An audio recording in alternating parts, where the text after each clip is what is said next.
You need to be able to identify the hidden gems to ever actually win a GPP or win money on Draftkings or any platform or even anything, right? Anything, you have to understand information that others are not seeing. And I'm here to share that with you beautiful people today. Let's do it not now, but right now. Ladies and gentlemen, the playoffs, fellas, the playoff edition, the wild card weekend of that one, dude, the leverage plays. Normally we're going to do 5, but since it's just a 3-game slate on Sunday, we're going to identify, there's not as many leverages, right? We're going to identify the 3 leverage plays that as of right now, there's a few others, but these ones are dramatically leverage plays that I'm seeing.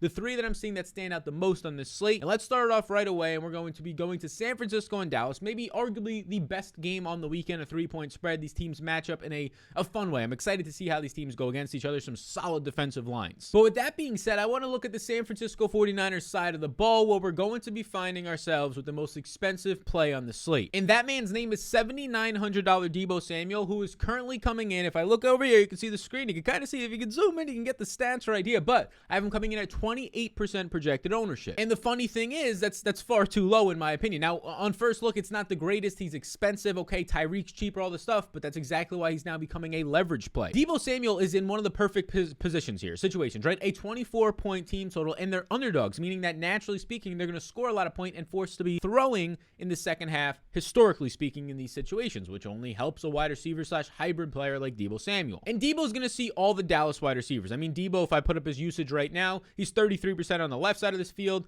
30% in the slot, 37%. He's basically a third in every single one of these spots, and it's going to be a matchup advantage for him in all spots. Deebo is a bigger wide receiver. People don't really think about that as much, but he's almost 220 pounds. Last weighed in at 218 pounds. He is bigger than every single Dallas cornerback, including the big cornerback in Trevon Diggs, who has the worst yards per cover route allowed in the playoffs remaining right now at the cornerback position. It's a hot debate on if he's good or not. I'm just giving you that information. And then you get the former Michigan product in Jordan Lewis in the slot, who is allowing a 70% catch rate when targeted out of the slot this year. Those are good things for Deebo Samuel. So far this season, Deebo is seeing a 28% target share, resulting in about 7.5 targets per game. And over his last 8 games, he has at least 5 or more rushing attempts in each of them, with 7 rushing touchdowns, just rushing, not even in the receiving game, 7 rushing touchdowns in his last 8 games. That is the definition of schemed production, and why not scheme him production when he leads the league right now in yards per reception, in yards per target as well. So it's not like he's just catching in and getting everything after the catch. Yards per target as well, and then you want to look at it and he's number 2 in yards after the catch. He is so damn efficient. So why is he coming in lower owned this week? Well, Tyreek Hill is cheaper. His price point is pretty damn expensive, and people aren't stacking up Jimmy G with him all that much. So it's like, all right, do I really want to look at this?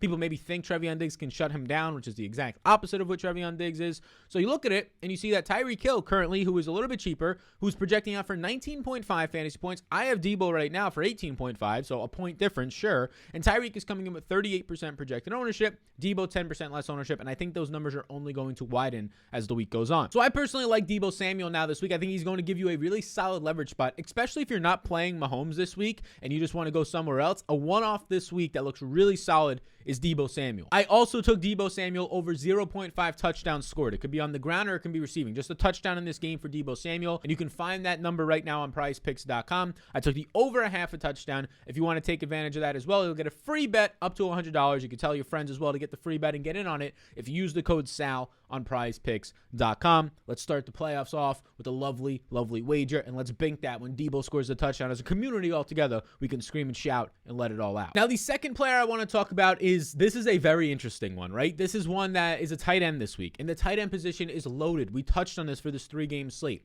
It's loaded with the best tight ends in the NFL. You're looking at Dallas Goedert, who got an extension this year. Obviously, Kelsey and Kittle are fantastic. Gronk is emerging this year, and he's like the only dude left to try and beat the zone for that team. And because of all these names, one of them is being forgotten, even though this dude is also not elite, but very good. A top 5 fantasy scorer so far this year at the tight end position. Staying healthy will help with that. But the Dallas Cowboys own Dalton Schultz, and I like this for a couple of reasons. First of all, he's $5,000. He's projecting out for 12.2 fantasy points, which is a very good projection for a tight end, even at that price point. And he's coming in as of right now with just 20% ownership. On a 3-game slate, you're not going to find a lot of dudes projecting out for 12 plus points at 20% owned. I mean, if you go to the wide receiver position, if there was a $5,000 wide receiver on this slate, somebody like Amari Cooper, who's $5,900 in that 5K range, he's going to be 30 to 35% owned, right? Even Brandon Ayuk's and Devonta Smith's, guys who will likely come in lower owned on this slate, they're still going to be coming in with somewhere around 20% ownership as well. So I look at this and I say, this is an opportunity for us in multiple ways to get different on this slate. And I really like it if you're playing Dallas stacks. Now, there has been a trend the last couple of years when they've done these NFL playoff slates with the 3-game and the 2-game slates. If you game game stack a quarterback with 3 of his pass catchers, make sure one of them is the tight end. That has a very high hit rate, and it is not often played together. So, for example, a Dak plus a Dalton Schultz, and then throw 2 of the receivers in there. That is not often played. Normally, it'll be a running back with 2 of the receivers, or more realistically, just 2 receivers or just 1 running back and 1 receiver. The triple stack with the tight end has a higher hit rate than the other ones, and it's not played as often. But then you start to look into some of the numbers outside of just the game theory. A 27 implied team total here. A decent secondary from Philadelphia at best, but then you look at Greenlaw, who has been absolutely atrocious. Greenlaw in coverage against tight ends is allowing a 100% catch rate this year. He doesn't do it often, but he's going to be forced to against Dalton Schultz in this game. Dalton Schultz himself goes out of the slot 44% of the time, giving him a little bit of upside. Now, Blake Jarwin is back, so that's your one concern. Does that take away from Dalton Schultz at all? I mean, Schultz still had a nice game out there in week 18, but that would be your one concern. Schultz on the year is averaging over 6 targets per game. He does not come off the field, though. He's playing 100% of the snaps this year. He's running 27 routes per game, which is elite. That's top 5 for tight ends this year, and he's seen 9 red zone targets over his last 6 games. So he's not leaving the field. He's running routes, and he's getting targeted in the red zone. All those things are lovely. And not only is he getting targeted in the red zone, no, his targets have a lot of value to them. He's number 7 amongst tight ends in air yards, meaning his targets are coming downfield, and his targets rank number 3 in target quality. So Dak has been accurate when targeting him. So you're getting accurate targets that are normally traveling pretty far downfield, and then you throw in the fact that he's targeted in the red zone. It's a pretty good recipe for upside, for correlation with Dak, and just for a lower owned one-off at the tight end position. There's not like a specific player to compare him to, because Dallas Goedert is still a solid play, and he's somewhat cheap, significantly cheaper for a 3-game slate. All the other tight ends start to become a little bit more expensive than him, so not really anybody to compare him to specifically. I guess you can compare him to a Devonta Smith and a Brandon Ayuk, but they're coming in at lower ownership. So this 5K range in general, those 2 receivers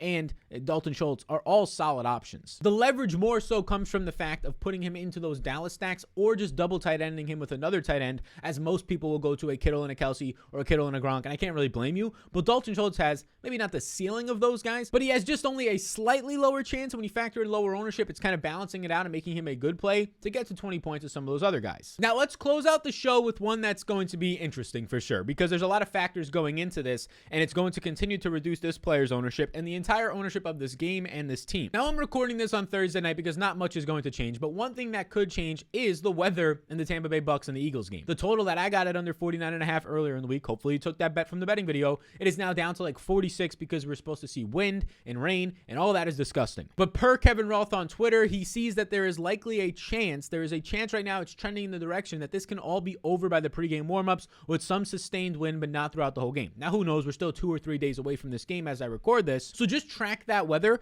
But I'm going to be watching very closely Devonta Smith in this game. Now if the weather is 30-mile-per-hour winds, anywhere near how that Buffalo game was with the Patriots, yeah, you're not playing him. But if the weather starts to loosen up a little bit, maybe the total sustains around 47, somewhere in there, I like Devonta Smith. I have him right now at $5,400, projected for 14.2 fantasy points at just 22% ownership. 22% ownership for a wide receiver 1 on a team that's going to be playing from behind in this game. He has speed downfield to burn Carlton Davis, who will likely be the main guy on him. Davis is allowing just a 55% catch rate this year. Davis has been solid, allowing less than 0.9 and almost less than 0.8 yards per cover route. Anything below 1 is very good. The problem is, if anything, we know Devonta Smith is fast. Davis is the slowest cornerback on this team, so there's a chance that he can burn him a couple of times in this game. It just matters, can they connect on that? Will the weather cooperate as well? But there was an interesting stat that I pulled, and I tweeted it out. I'll pull it up right now. And that Devonta Smith, when he runs 30 or more routes in a game, which has only happened 5 times this year, because, hey, when they're leading and when they're winning games, that's why they're in the playoffs, they just run the ball. They don't run that many routes. They have their wide receivers block, and maybe he comes off the field because he's smaller and not as good of a blocker. But in games where he runs 30-plus routes, it's been 5 of them, 8.2 targets per game and 14.6 Draftkings points per game. I mean, if he did that in this game alone, 8 targets and 14.5 points,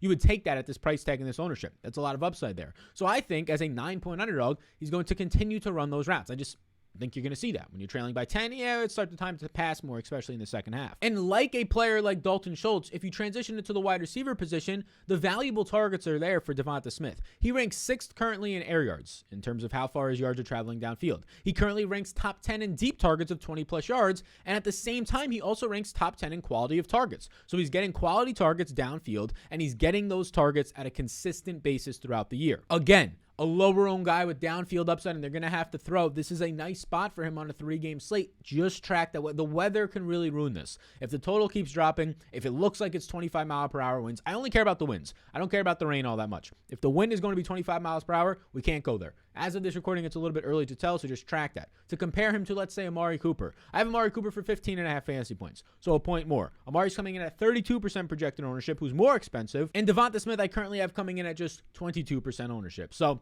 if you want to keep tracking the total, because this can bounce back the other way. You can see buyback in this line if the weather starts to cooperate. Jalen Hurts passing yards are 189.5.